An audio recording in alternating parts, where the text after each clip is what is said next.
Hi there, welcome to class. I'm Miss Fowles. Welcome, welcome. Well, guess what? We start our first reading today. Are you excited? I hope so. Please make sure you have paper and a pen or pencil out in order to take some notes. And yes, we do have an assignment today. We're going to start with a comprehension/reading strategy, our first of the school year. It's making inferences.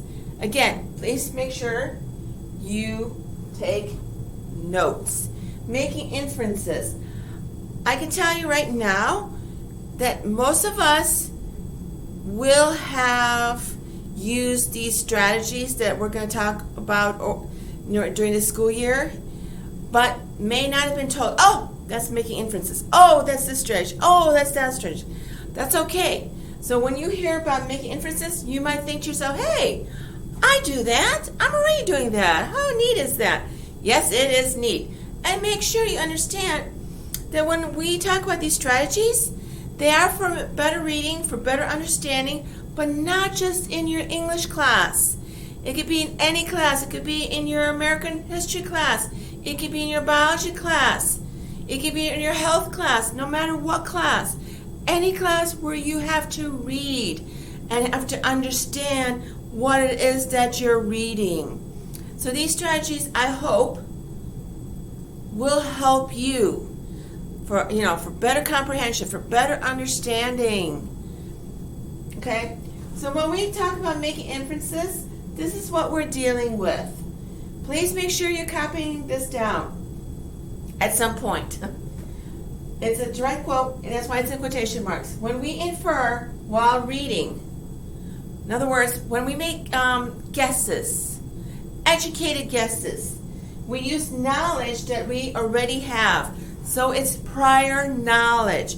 It is something that you already know from years past, okay? Something, not necessarily exactly what we're talking about right now, so to speak, but something that's close to it that may help you to understand what's being talked about right now. Okay. We use knowledge that we already have and combine that, put that together with evidence from the, if I can talk, with evidence from the text passages. So with the examples, you put it together, what you know from the past, you put it together with what you're reading at this time to come to conclusions with what we are reading. So yes, so when you're inferring, when you're making those educated guesses, okay, you're using prior knowledge. Let's put that down. That's important. Okay, where shall we do that? Over here, over here. So, educated guesses and prior knowledge.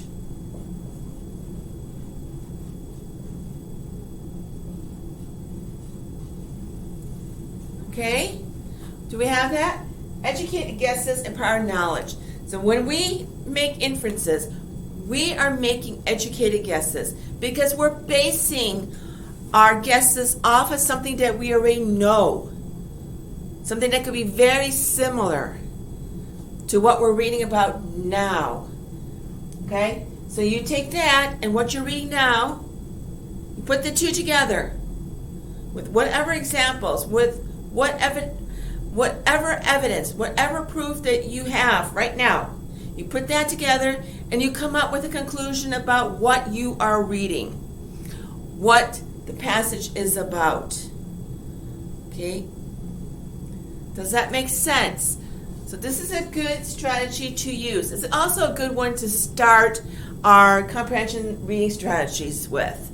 Now, the one suggestion I make is have a separate sheet for these strategies. You're not going to have a lot. Okay, we may only have like 5, 6 during the school year, but I like it if you have it kept separate. Those notes separate from anything else. Okay, so when I say, hey, get out that strategy paper, you would be able to, oh yeah, you pull that one out. Okay, no questions? It's one of those days. None? Okay, then we will start right here with our first writer. I'm excited. I'm excited. I could do a dance here. Shall we dance? Guess not. Okay. It is Joanna Leyland.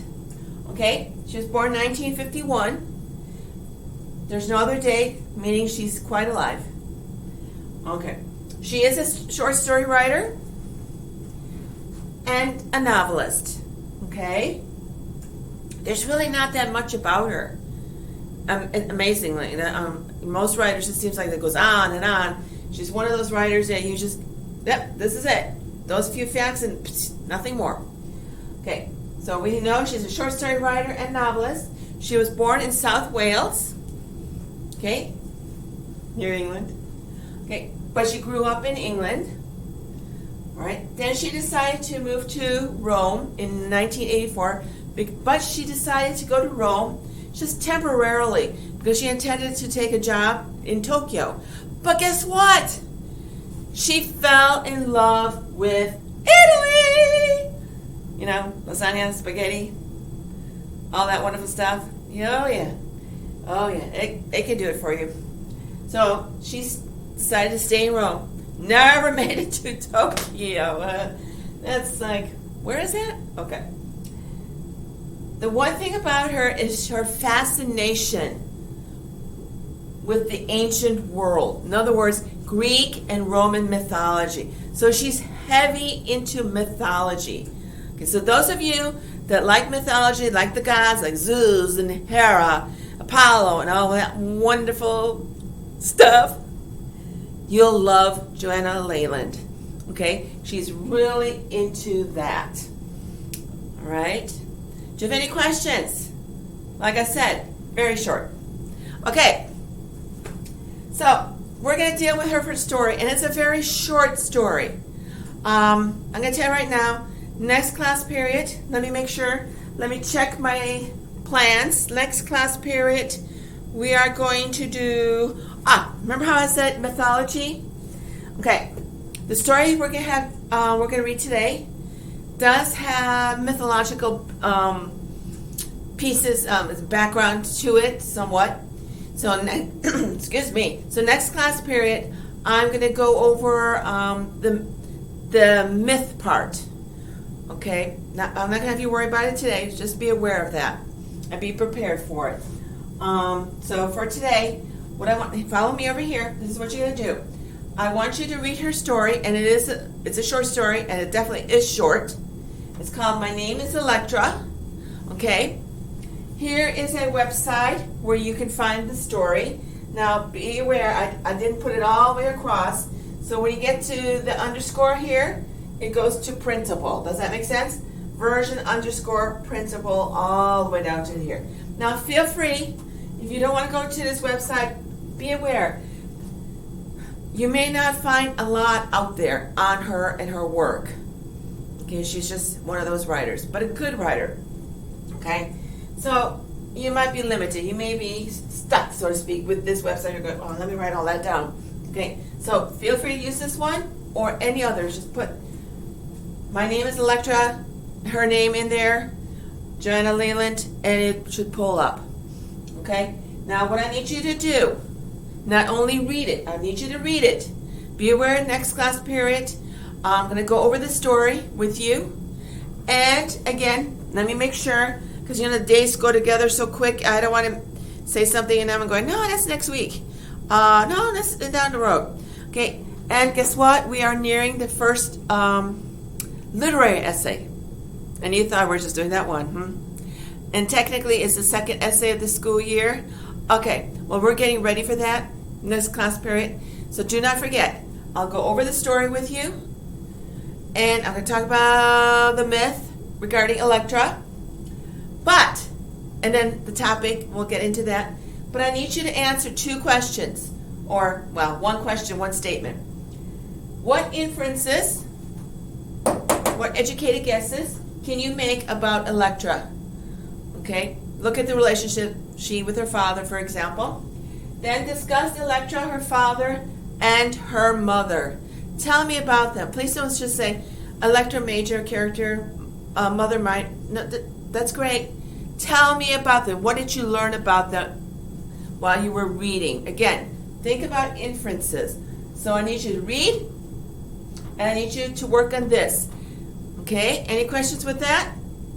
And I need you to send it immediately, because it's due today, immediately to my email address. Again, it is due today. Okay? So you're reading and responding to statement, question. Okay? If you have any questions or anything, contact me. Otherwise, have a great day. See you next time. Bye-bye. Again, bye.